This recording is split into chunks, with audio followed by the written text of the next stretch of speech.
ಇತ್ತೀಚಿನ ದಿನಗಳಲ್ಲಿ ನಾವು ಸಾಮಾನ್ಯ ಗಮನಿಸ್ತಾ ಇದ್ದೀವಿ, ಅದು ನಮ್ಮ DDP ಸಾಹೇಬರಿಗೂ ಗೊತ್ತು, BO ಅವ್ರಿಗೂ ಗೊತ್ತು. ವಿದ್ಯಾರ್ಥಿಗಳ ಒಂದು ಚಟ, ಇಲ್ಲಿರೋ ಪೋಷಕರು ಒಪ್ಕೋತಾರೆ, ಮೊಬೈಲ್ನ ಗೀಳು ಜಾಸ್ತಿ ಆಗ್ಬಿಟ್ಟಿದೆ. ಮನೆಗೆ ಹೋಗಿ ಬ್ಯಾಗ್ ಎಸ್ಬಿಟ್ಟು ಮೊಬೈಲ್ ಇಟ್ಕೋತಾರೆ. ಈ ಏಜ್ನಲ್ಲೇ ಅವ್ರಿಗೆ ಇನ್ಸ್ಟಾಗ್ರಾಮ್ ಇದೆ, ಈ ಏಜ್ನಲ್ಲೇ ಅವ್ರಿಗೆ ಯೂಟ್ಯೂಬ್ ನೋಡ್ತಾರೆ, ಈ ಏಜ್ನಲ್ಲೇ ಅವ್ರಿಗೊಂದು ಫೇಸ್ಬುಕ್ ಅಕೌಂಟ್ ಇದೆ. ಬೇಡ, ಮೊಬೈಲ್ ಅನ್ನೋದು ನನ್ನ ಕೈ ಮುಂದೆ ತೋರಿಸ್ತಾ ಇದ್ದೀನಿ. ಈ ಮೊಬೈಲ್ ಅನ್ನೋದು ಎರಡು ಕಡೆ ಚೂಪಾಗಿರುವಂತ ಕತ್ತಿ. ಈ sword having 2 edges, sharp edge ಇದೆ. ಕತ್ತನ್ನಾರು ಕುಯ್ಕೋಬಹುದು, ಹಣ್ಣನ್ನಾರು ಕುಯ್ಬೋದು. ನೀವು ಅನ್ಫಾರ್ಚುನೇಟ್ಲಿ ಕತ್ ಕುಯ್ಯಕ್ಕೆ ಹೋಗ್ತಾ ಇದ್ರೆ ಹೋಗ್ಬೇಡಿ, ಹಣ್ಣನ್ನು ಕುಯ್ಯಿರಿ. ಅಂದ್ರೆ ಅದನ್ನ ಬಳಕೆ ಮಾಡೋದು ಸಾಧನ, ನಿಮ್ಮ ಶಿಕ್ಷಣಕ್ಕೆ, ವಿದ್ಯೆಗೊಂದು ಸಾಧನ. ಬಳಸ್ಕೊಳ್ಳಿ, ಅದನ್ನ ಚೆನ್ನಾಗಿ ಉಪಯೋಗಿಸ್ಕೊಳ್ಳಿ.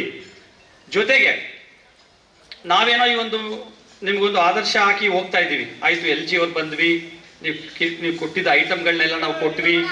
ಆಗ್ಲೇ ಹೇಳಿದ್ದೀನಿ, ನೀವೇನಾದ್ರು ಮನಸ್ಸಲ್ಲಿ ಭಾವಿಸ್ಕೊಂಡಿದ್ರೆ ಇವರೆಲ್ಲ ಕೋಟ್ಯಾಧಿಪತಿಗಳು, ಲಕ್ಷಾಧಿಪತಿಗಳು ಅದಕ್ಕೆ ಕೊಡ್ತಾ ಇದ್ದಾರೆ, ಅವ್ರದ್ದೇನೋ ಇಲ್ಲ. ನಮಗೂ ನಮ್ಮದೇ ಆದಂಥ ಕಷ್ಟಗಳಿವೆ, ನಮ್ಮದೇ ಆದಂಥ ಜೀವನ ನಡೀತಾ ಇದೆ, ನಮಗೂ ಕುಟುಂಬ ಇದೆ, ನಮಗೂ ಮಕ್ಕಳಿದ್ದಾರೆ. ಅದೆಲ್ಲವನ್ನು ಮೀರಿ ಸಹಾಯ ಅಂತ ಬಂದಾಗ ಮುಂದೆ ಚಾಚ್ತೀವಿ ನಾವು. ನಮ್ಮಲ್ಲಿ ಮಂಜು ಅಂತಿದ್ದಾರೆ, ಅವರು ಇಂಟರ್ನ್ಯಾಷನಲ್ ಸ್ಪೋರ್ಟ್ಸ್ ಪರ್ಸನ್. ಅವರು ಯಾವುದೋ ಒಂದು ಅಪಘಾತದಲ್ಲಿ ಕಾಲನ್ನ ಕಳ್ಕೊಂಡ್ರು. ಈಗ ಆರ್ಟಿಫಿಷಿಯಲ್ ಕಾಲನ್ನ ಹಾಕೊಂಡು ಸ್ಪೋರ್ಟ್ಸ್ಗೆ ಹೋಗ್ತಾರೆ ಅವರು. ಮೊನ್ನೆ ದುಬೈನಲ್ಲಿ ನಡೆದಂಥ ಒಂದು ಸ್ಪೋರ್ಟ್ಸ್ ಅಲ್ಲಿ ಗೆದ್ದಿದ್ದಾರೆ ಅವರು.